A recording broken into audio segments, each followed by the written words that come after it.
Good evening, Secretary Ritchie, the Honorable Mr. Sieben, General Nash, General Lloydalt, Command Sergeant Major Kahlberg, and then I'd like to welcome a very special guest, Brigadier General retired Chris Anstey and his wife, Kath, who flew all the way from Australia specifically for this event. He actually came in, was socked in Chicago, flew into the airport and came straight here. And so with your indulgence, I speak Australian, and I would like to welcome them in their native tongue.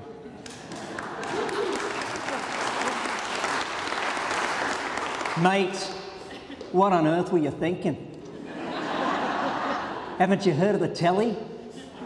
You could have bought a bloody 62-inch LCD for the price of the plane tickets. He says he's glad to be here.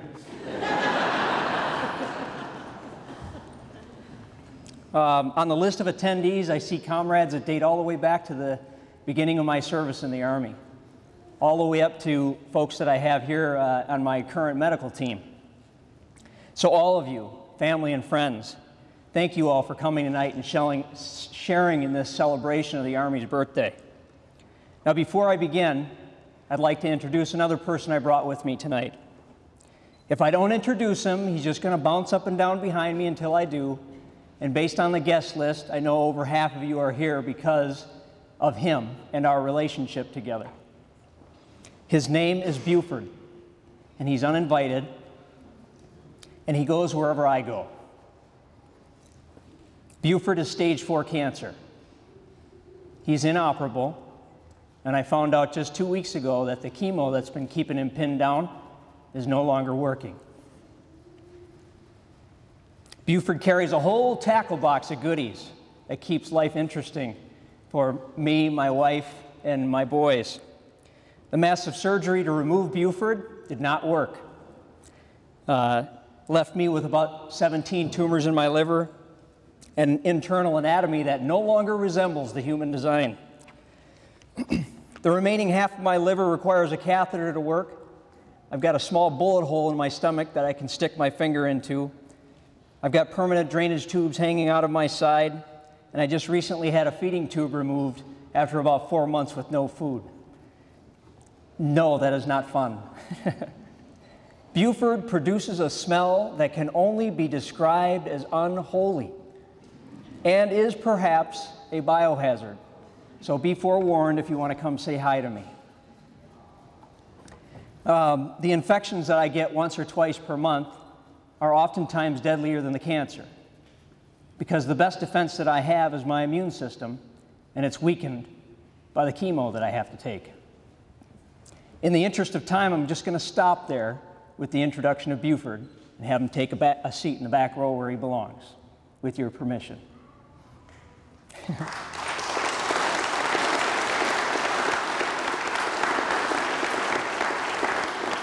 So today, I have the fortunate task of speaking for the Army on her 237th birthday. I've been in the Army for 23 years now, and I've seen a lot of Army birthday addresses. Many of them focus on the past, the distant past. And I say that not as a criticism, but as a kind of invitation or a permission to focus this year on the present. For we are no longer the Army that secured our independence, or prevented it from being torn apart, or who went across the sea to help our neighbors and help prevent them from certain extinction.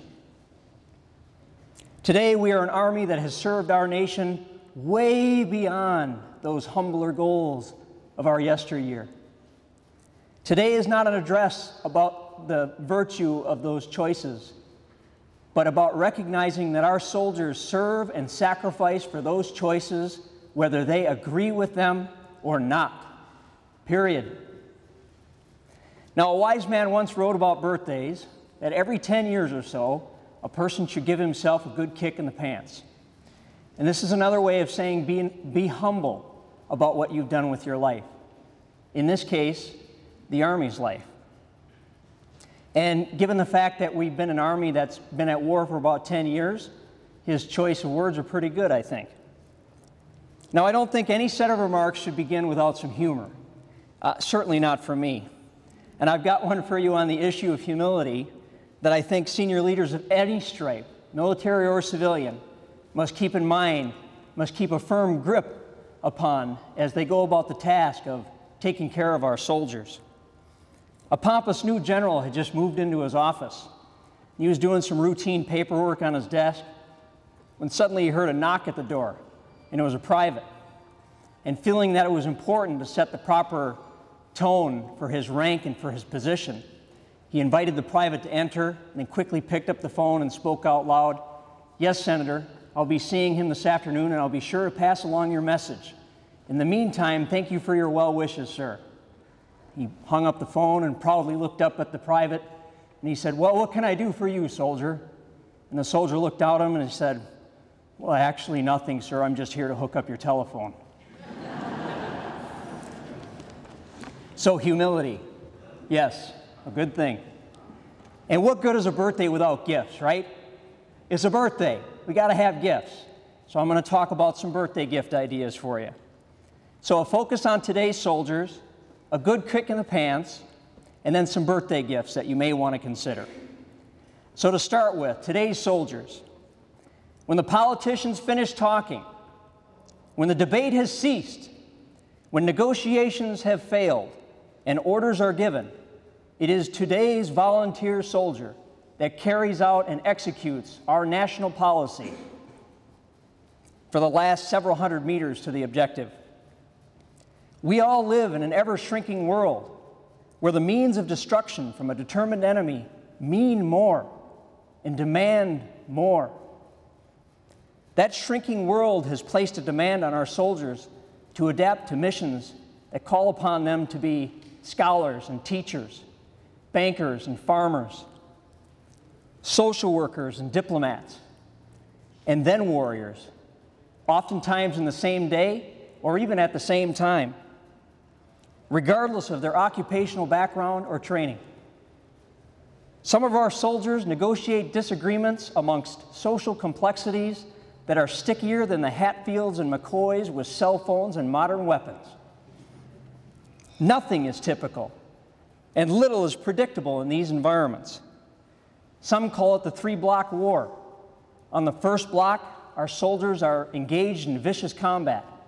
On the second block, our soldiers are engaged in helping local policemen and native soldiers provide for their own security and defense.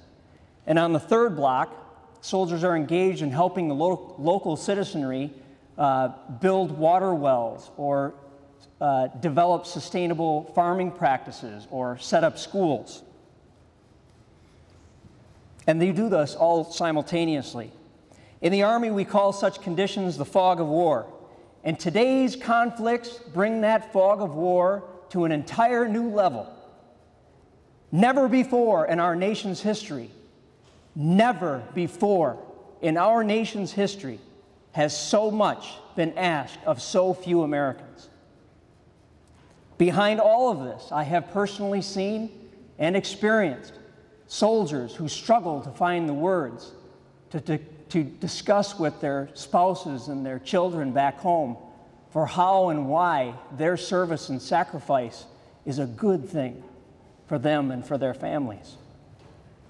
How? Why? I find myself partial to the words of General Dempsey in his answer. Because that's who we are. That's who we must be, and that's who we will be. So that's today's soldiers. Now, humility, or that kick in the pants. I think humility is a necessary filter of sorts for gift givers or gift recipients on a birthday like today. Too many people think that humility is about avoiding pride or shunning achievement. In fact, a lack of humility exists when there's not enough modesty or there is too much pride. Humility is all about maintaining a pride for who we are, what we have achieved, and what we're worth. It can even be aggressive, but it does all of these things without arrogance. What do I mean? For example, a humble soldier recognizes that he can do nothing on his own. Humble soldiers find it hard to boast because we recognize that behind that laundry list of impossible tasks that I just mentioned, we do many of them imperfectly, and sometimes we do them poorly, despite the high recommendations and awards that we receive from our superiors. A humble soldier recognizes that the service and the sacrifice that I just described is something that she signed up for, and it's something that she should be proud of. And when she is asked to do the impossible, asked to do what others cannot do or do not do, that's what she should be proud of. It takes humility for senior leaders to ask the question, how am I doing? And even more humility to listen and take full consideration of the answers that they receive. And finally, there is nothing morally superior about the soldier. Please don't put us on that pedestal, and don't ever let soldiers put themselves there. Humility. Now on to gifts. On the gift ideas, what do you get that soldier who's got everything, right? I've got 4 ideas for you. Gift number 1 is an idea for all senior leaders, military or civilian, doesn't matter. I don't know anyone who wants to be that senior leader that I described in that joke. And yet there's a very good likelihood that you either know someone who's like that, or you're unaware that you are someone like that. So, the gift suggestion is this: care for our soldiers, but be humble in how you provide that care, and be humble in how you receive the thanks for that care. After all, as senior leaders, we exist to take care of soldiers. Big issues like PDMRA, which I know none of you knows what that is, but it's a big deal. They are great, and they grab headlines, and they can be easily referenced in public remarks. They are a good thing. But you won't get a lot of credit for that phone call or that email of support offering your best wishes, and only a few people will know. So that's one hell of a gift. Gift idea number 2 is an idea for everyone. Meet a soldier in the middle. Now, what do I mean by that? If you can give more, great, but don't ever accept less from a soldier. Resolve that soldiers volunteer to serve and to sacrifice. Take personal interest in us. Take care of us and our families, but please be careful not to relieve us of the very virtues that make us who we are. Where is that line? I won't say. I'll merely offer that I think the right balance is somewhere in the middle. That we help those who help themselves. That your level of effort and ours match. Hold our soldiers accountable for who and what we are. Communities willing to help, but soldiers and families willing to reach out for that help and being grateful for the help that's provided. Gift number 3 is one that never gets old, making the distinction between us and the conflicts that we serve. The millions of men and women who have served this nation in the past 10 years alone, they volunteer to serve for many reasons, but not one of them, not one, gets to decide which cause or war they want to support. They joined a profession that is dedicated to serving our nation's civilian leadership, and by extension, that's you. And we do this because that's who we are. It means that you understand that you can support us even if you don't support the work that we're called upon to perform. And lastly, gift idea number 4 is probably the nicest gift that you can give to any soldier. Say thank you with your actions. Not everyone can be a soldier, and actually we don't have enough room for everybody to be a soldier. So the gift you can give is to live each of your days with respect for the freedoms that we hold and keep on your behalf. How can you do that? Live your life with integrity and honor. Be a proud American, but be a humble American. Work hard to keep America strong.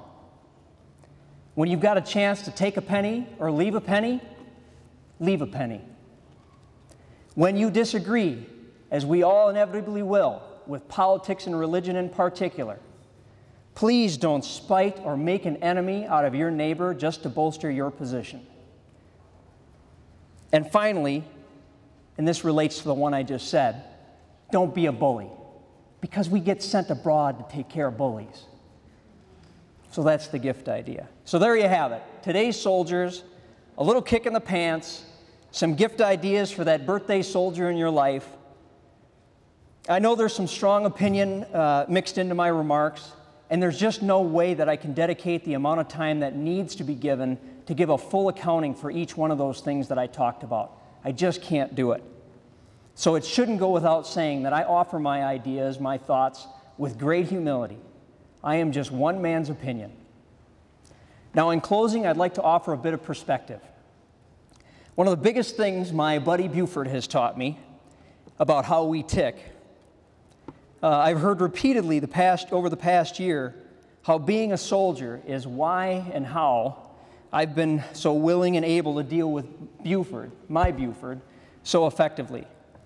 That they could never do what I've done and they could never carry on the way that I have. That bothers me. And here's why. Because first of all, we all have Bufords. Mine happens to be 6'10", 700 pounds, but the methods for dealing with Buford don't depend on weight class or your occupation. Now, I don't have the time here tonight to convince you that it does not take a soldier to deal with the Bufords in your life. In my opinion, dealing with Buford takes perspective, personal courage, perseverance, and an occasional middle finger. Those skills are not unique to soldiers. The potential for exercising each of them is within every single one of you. Now, what is unique to soldiers is that we face some fairly large and uniquely sized Bufords on a regular basis. So if you can manage to hold your gaze upon a soldier, you might just learn something about what you are capable of doing. In fact, I can just about guarantee that you will unquestionably struggle much less with your own Buford. And perhaps that's the gift that you all get on the Army's birthday. If you want it. You're welcome. Now, I hate to sound morbid, but if you feel a chill in the air, it's because I've got another uninvited guest sitting in the back row. I don't know if some of you could hear him, but he's been impatiently tapping his feet against the floor this whole time. He does it to me all the time. His name is Death. And I mention him because I see him and I hear him at least once a month. And he whispers something in my ear that I'd like to pass along to each of you. And he says, live, because I am coming. So my great thanks again to AUSA and Houtkooper for the invitation to speak to you all tonight. Thank you.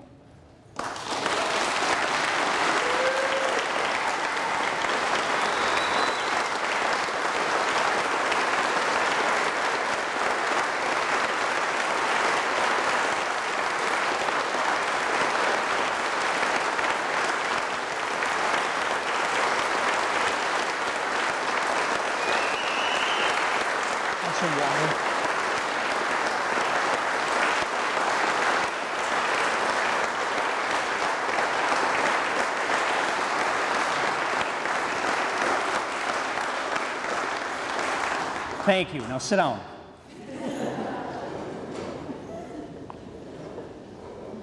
What we're going to do next is a little bit out of the box, but let's face it, I don't do inside the box very well, and most of you know that already. I've asked my son to sing a duet with me in honor of the Army's birthday.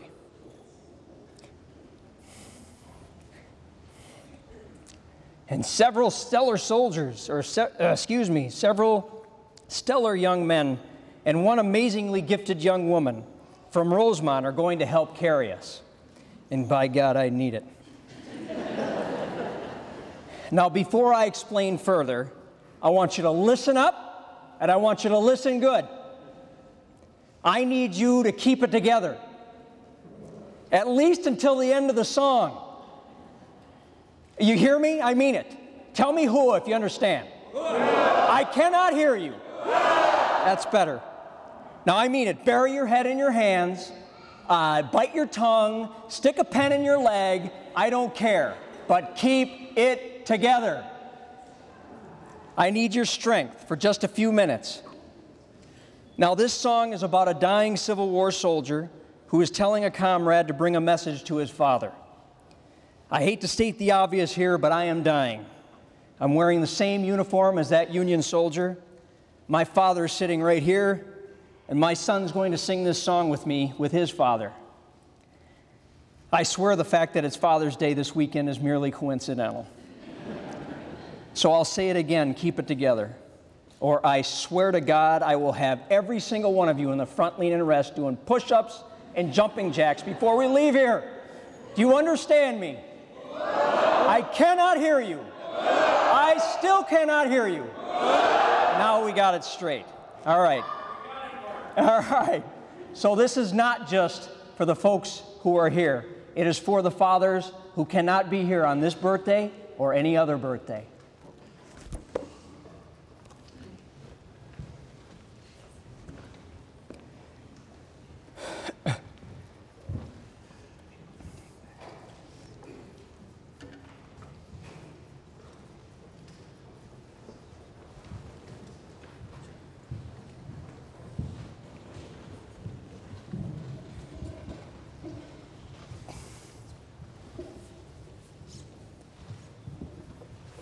Take these off so I can't see you.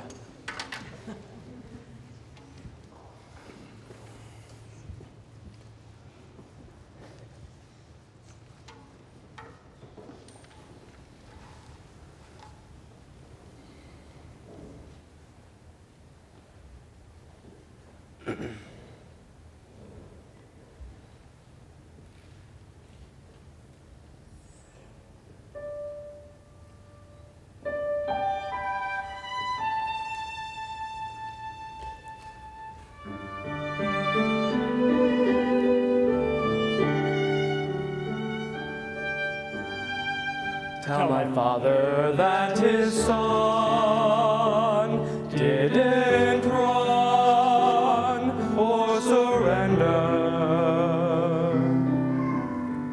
that I bore his name with pride as I tried to remember.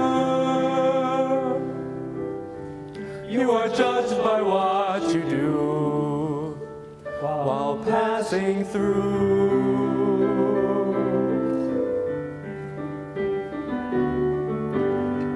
As I rest in fields of green, let him lean on my shoulder.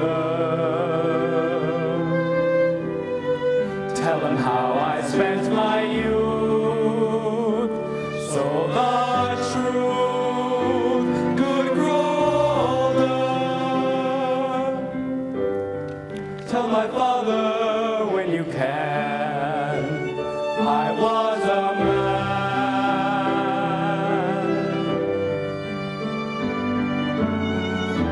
Tell him we will meet again, where the angels learn to fly. Tell him we will meet as men, for with honor did I die.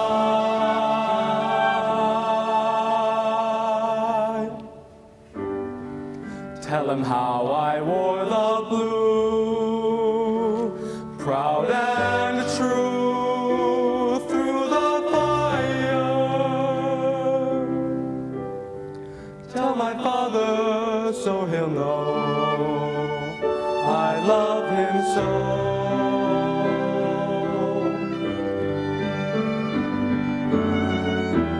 Tell him we will meet again, where the angels learn to fly. Tell him we will meet as men, for with honor did I die.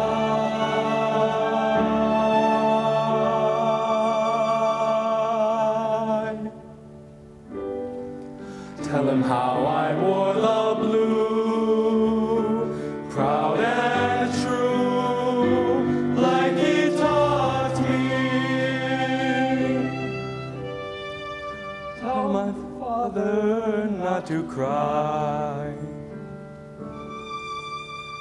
and say goodbye.